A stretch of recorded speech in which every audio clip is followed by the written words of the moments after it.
ইতিহাসের এই দিনে 3 গুণ শক্তিশালী প্রতিপক্ষের মুখোমুখি হয়েছিল মাত্র 313 জন সাহাবী।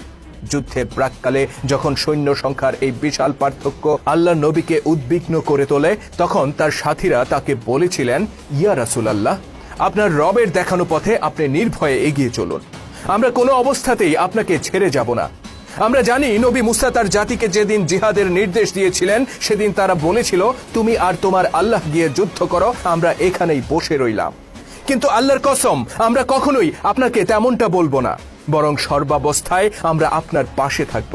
আপনি যদি সাগরে ঝাঁপিয়ে পড়েন, তবে আমরাও নিঃসংকোচে আপনার সাথে সাগরে ঝাঁপিয়ে পড়ব। অতঃপর আকাশচুম্বী ইমানি জজবা আর শাহাদাতের তীব্র আকাঙ্ক্ষা নিয়ে মৃত্যু ভয়হীন ওই ক্ষুদ্র দলটি ঝাঁপিয়ে পড়েছিল 3 গুণ শক্তিশালী প্রতিপক্ষের উপর। আর মহান আল্লাহ রাব্বুল আলামিনও সেদিন পূর্ণ করেছিলেন তার দেয়া প্রতিশ্রুতি। মাত্র 14টি প্রাণের বিনিময়ে তিনি সেদিন তাদেরকে বিজয়ী করেছিলেন।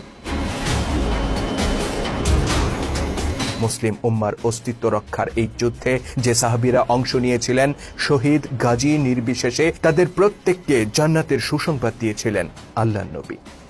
ইসলামের ইতিহাসে মর্যাদা ও মাহাত্ম্যে অতুলনীয় সেই বদরের উপাখ্যানে আপনাকে